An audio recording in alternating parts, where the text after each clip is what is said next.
everyone. So today I'm just going to show you what I use to teach my daughter to read, or how she learned to read. Basically, I have 3 daughters. My first one, my oldest, is 10 years old, and she went to public school and she learned to read there. So I had never taught anyone to read once we started homeschooling, because I think I started homeschooling when she was in 2nd grade, or she would have been going into 2nd grade, and that's when I kept her home, was that year. And in that same year, my other daughter, who is now 7, would have been around kindergarten age. So that would have been the year that you traditionally start kindergarten. So she was 5 years old. And I do want to say, I did start trying to teach her to read at 5 because my older daughter learned to read in kindergarten. I remember that distinctly as a promise that her teacher made at the beginning of the year, open house. She said, "You will be amazed, but your kids will be reading by the end of the year." And she was right, or at least for mine. Now, I do want to say that I think the reason that my oldest daughter learned to read so quickly and well in kindergarten is because she has a September birthday. So she started kindergarten at age 5, but a month into the school year, she turned 6. So at that age, when kids are younger, just a few months can make a world of difference, because there's still a big gap there in maturity. So she was probably more ready than a lot of her peers who maybe had birthdays later on in the year. I just want to get that out of the way, because if you do have a kid going to public school, or you're starting to homeschool them in kindergarten and it was much easier to teach your other children things, but maybe not this child, their birthday might have something to do with it. Because it is such a big advantage, I think, especially if you're starting public school, for you to be one of the older kids in your grade level that turns the older age much sooner in the year, especially as a younger child. So I wanted to let people know that, in case, maybe you hadn't thought of that and wondered why your child wasn't picking things up as quickly as their peers. It's because they're babies, they're younger. Which I don't think it's necessarily fair, to expect the same of all of them, especially when such small gaps, like just by months, can make a huge difference. Anyways, that's out of the way. So I did start trying to teach my second daughter, my younger daughter, to read around kindergarten time. And it was like a lot of stop and start. And I was like, you know what? She's not her older sister. She is younger. She has a spring birthday. So by the time fall rolled around, on what would be her kindergarten year, had she gone to public school, she was on the younger end of the spectrum of a kindergartner. So I was like, okay, she's not ready. So I started out our kindergarten year trying to teach her how to read, just the basics, phonics, things like that. She picked up a few things, and then learning just seemed kind of to plateau and stop, and she just could not progress any further. So I sort of dropped it. And I was like, okay, things I'm reading online, a lot of people don't even start, especially if you're homeschooled. They don't even start until a child is 6. So I was like, okay, that makes sense. So her 6th birthday rolls around, and I don't know if I specifically, I have a cat being loud. I don't know if I specifically restarted trying to teach her how to read when she turned 6, or if I waited until, because her birthday's in April, I don't know if I waited until the summer had passed by and into the next school year of fall, when she would typically be starting 1st grade. So I don't know if I did that, but I know I thought, okay, she's 6, now she's ready. So I started trying again, and we progressed a little bit more, and then again we reached a plateau. She couldn't seem to go beyond what she had already learned. Once we reached this new level of skills that she needed to learn, she just couldn't get it. She couldn't remember it. She couldn't retain it. And she didn't like it. And I won't lie, teaching her how to read was a lot of stop and start, and some tears too, which is you don't want, but it's not the end of the world. You're not gonna damage your kids forever and permanently by causing them to cry every once in a while, inadvertently, you know, not on purpose did I cause her to cry, but that was always a big alarm bell and clue for me. If I had tried to teach her something for several days in a row or start a lesson several times and each time, you know, some tears ended up happening. Once that happened a few times, I was like, okay, all right, I don't know what to do, but I'm stopping everything because I don't want to do any damage. So that was kind of like my go-to. I was like, I don't know what I'm doing.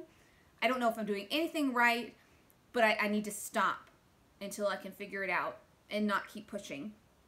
And I'm glad I did that because now she is 7 and she loves to read. And she's not newly 7. It's January now. She turned 7 back in April.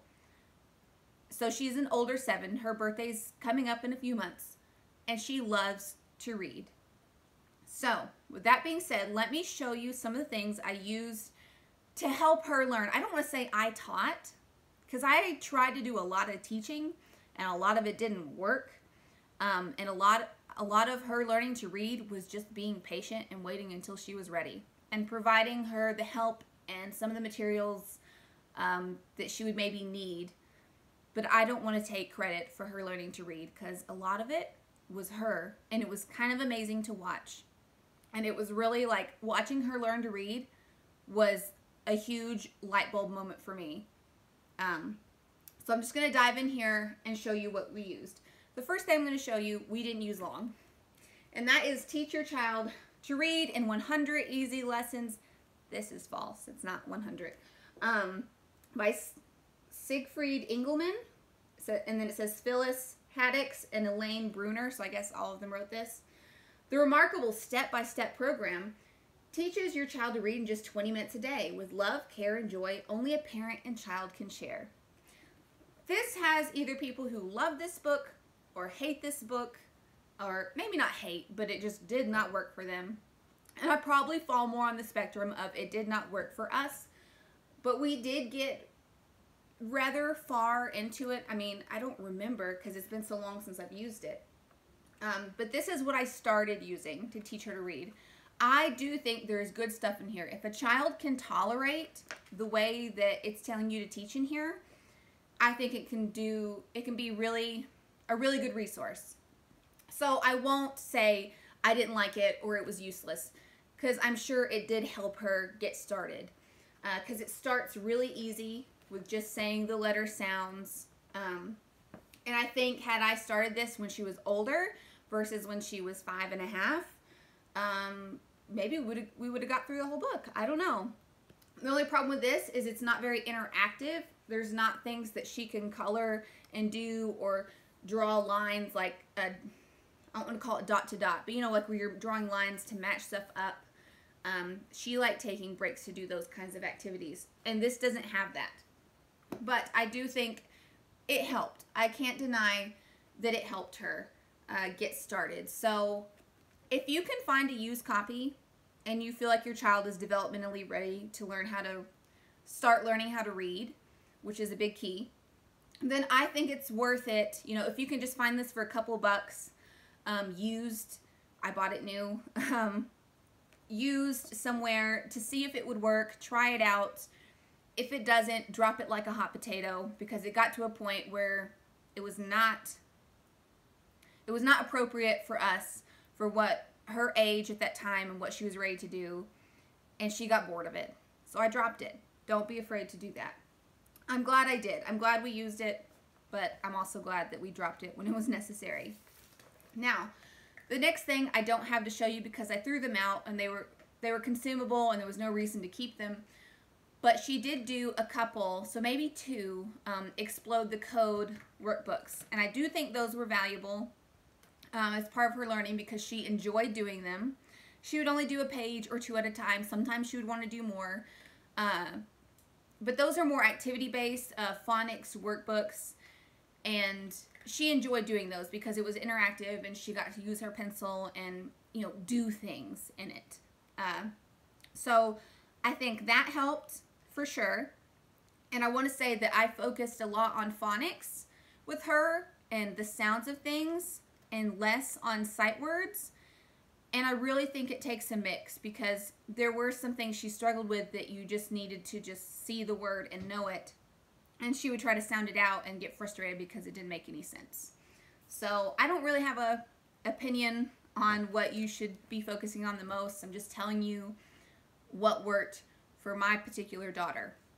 I have another daughter who's 1, and whenever she's ready to learn how to read, we might not use any of what I'm going to show you today, because she's a completely different kid. You know, I don't know what she's going to need. Now, the next thing we used, and you can tell this got a lot of use, and we used it all the way to the end, is the reading lesson. And if the cover had been saved, it got ripped off, you know, from being shoved on the shelf and stuff, and used a lot. I think it said something like, teach your child to read in 20 easy lessons. Again, as with this, that's sort of a lie. It's not a lie in that there is 100 lessons, but each lesson is several pages long. It's not like, I think most kids who are on the younger end, like my daughter was, don't have the stamina or the patience to do several pages of a lesson. So doing a lesson a day it wouldn't work. It took so much longer to get through this book. She didn't learn to read in 20 days. Let's just put it that way. And had we continued to use this, she wouldn't have learned to read in 100 days, because we would only do a page or 2 a day, because that's how much she could handle. So I just wanted to clarify that. So there are 100 lessons, there are 20 lessons, but it's not going to be your child's reading in 20 days. Unless maybe they're older and they just need this help, and then, yeah. But for mine, no, that didn't happen. So, as you can see, we really enjoyed this book for the most part. I mean, there was still some frustration. That just happens sometimes, and it's okay. And we use this. I kind of wish that I had just maybe photocopied pages, or maybe not, or maybe just had her point or something. But so like this, you know, matching up the picture with the word. So ant, and then what's this, dog. So it's more interactive, more like pencil to paper, and she enjoyed the aspect of it. I just wish I could use this again, but I'll just have to buy a new one. I think it was 20 bucks, maybe a little over. It wasn't too expensive for like the thickness of the book. But she enjoyed this, and we finished it all the way to the end, which at the end, there's nice big stories like this that they can read and feel really proud of themselves. So yeah, we worked through that quite a bit. So let's see, I want to show it to you again. Starts out with just going through the sounds, and then they would practice right here, and I would just point, and she would say the sound, b, but oh, that's duh. Oh, that's a D. I'm just looking at it, and it's backwards in the camera, so I thought it was a B when I was pointing to it. So yeah, that was just to for practice. And again, it had like lesson 7. Let me count this in front of you just to give you an idea. So here's lesson 7, for example, and it kind of teaches you in the beginning how to use the lesson, or you know, what you'll be covering as the parent. And let's see, there's 1, 2, 3, 4, 5, 6, 7, 8, 9, 10, 11, 12, 13, 14, 15, 16, 17, 18, 18 pages for lesson 7. So for a 5 to 6-year-old, yeah, we weren't doing all that in one day. So we probably started using that around 6. And again, there were some things where she needed extra practice. She couldn't move beyond a certain point. So I would even flip back, or I would have a review day, and I would just have her read short little words that I already knew, that she knew like the back of her hand, to build confidence. Because I think that's another key thing, building confidence, making it fun. This video is already getting long, and I was hoping I could keep it short, but I never can. I talk too much. So once she finished that, or not even once she finished that, probably around the middle of using that 20 lessons book, the reading lesson, I introduced her to Bob books. Here's the second set. So this is set 1. This was set 2. You can tell this one has been used quite a lot. And these were one of the major things that I think really helped build her confidence and helped spark a joy of reading, because she would be so proud when she would read one of these little books. And these are not in order at all. She read these all the time. And sometimes as part of our reading lesson, I would just have her read one of these, just so she could read it and feel good about herself and be like, I can read. And that's a big thing for them at that age. When you're learning to read, just to be able to finish a book, which these are really easy to finish, they're really short, was a huge thing in really getting her confidence up again and helping her realize that she can do it. So I'm just going to show you what's in these Bob books. I think they're invaluable. Some people probably don't like them, but for my daughter, they worked. So just really easy sight words. You know, some of these you can sound out too. Dot has a hat. Just a few words per page, you know, so as not to overwhelm. Dot has a cat. The cat has a hat. And we would just work through those and read those. And whenever she was able to read all the books in a set, she was so proud of herself. She was so proud. And we only have 2 sets of these. We didn't need to buy any more, because by the time she could read both of these, she was ready for these types of books. These little easy readers. I totally took advantage of easy readers.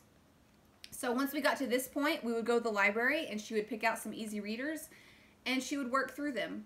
I will say that she didn't always enjoy reading these to me, and sometimes she would get super frustrated. So a lot of the time we would get them and they were just for her to flip through. And here's where it got interesting. She would get a lot of these. I would ask her to read them to me and she couldn't seem to do it. There's a lot of frustration. I will say maybe back over the summer, so this past summer, when she was newly 7, and I was just like, okay, I'm not going to freak out yet, because she would sit down with a stack of these and flip through them, and I would see her mouth moving and her trying to read, but she just could not read them aloud to me. She would get nervous and overwhelmed really easy. So it was summertime, this past summer, and I just sort of let it go. I left her alone and I was like, you know what?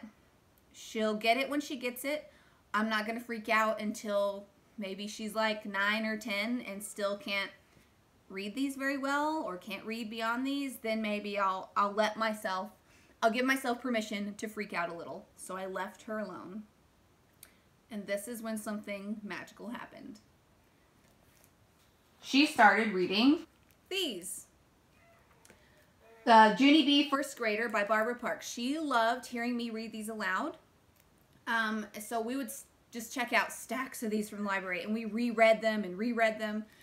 And then it got to a point where I was like, okay, I really need to stop. I was like, please, can I read something else? I'm going to start reading something else. I'm not going to read Junie B. every single evening, just because I was ready to read other books, other stories. I was tired of the same old stories. And she was like, okay, fine. And then she would take a stack of these to bed with her. And this happened for a while.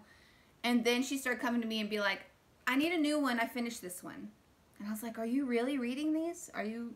So I would ask her, because I could remember the stories, because I'd read them so much. My older daughter loved these as well. So we've read all of them. And I would just ask her questions. Well, what happened in the story? You know, who was in it? What happened? What was the story about? You know, how they solved the problem, whatever problem Junie B had. And she could tell me. And I don't think it was memory of whenever I had read them last from years previous. And she was able to tell me really well what had happened and what someone said even at some point, and what Junie B would say. And then she even started talking like Junie B there for a while. And I was like, she's really reading these. But I still didn't have her read them aloud to me. Every once in a while I'd be like, could you read this page? And she could do it though. But I didn't make her read aloud to me because she would still get nervous and mess up a lot. But she was reading enough to a point where she could comprehend this, which was amazing. She just started doing it all on her own. So she reads these now. She's capable of reading Junie B. She has read some of the Magic Tree House books. She hates them, actually. She only read a couple, but the fact that she can read them, because now look what she's reading now. And this time last year, this was not happening. She actually thinks they're really boring, which is fine. That's great. We'll go to the library. We'll get you more books. I'm going to get you all the things you love to read.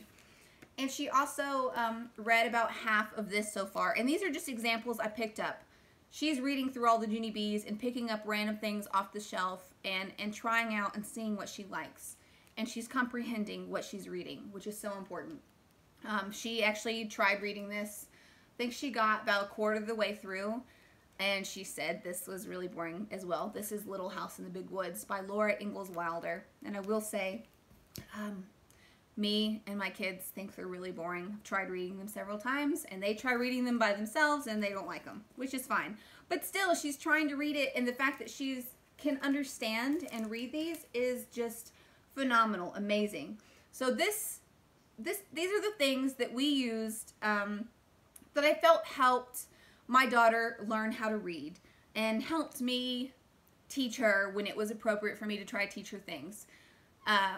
One last thing before I end this video, because again it's getting super long, but I'm just so proud. I'm so proud of her learning to read in this past year, because she's just blossomed, and it's wonderful to see, and it's exciting because it's the first child I've ever taught to read. I hope you guys enjoyed this video and gained something from it. And if you have any personal stories you want to share, just leave them in the comment section on how your children learned to read. If you experience any sort of light bulb moment as a parent or a teacher or a homeschool parent, I would love to hear about them. But I hope you guys enjoyed watching, and I will see you again soon.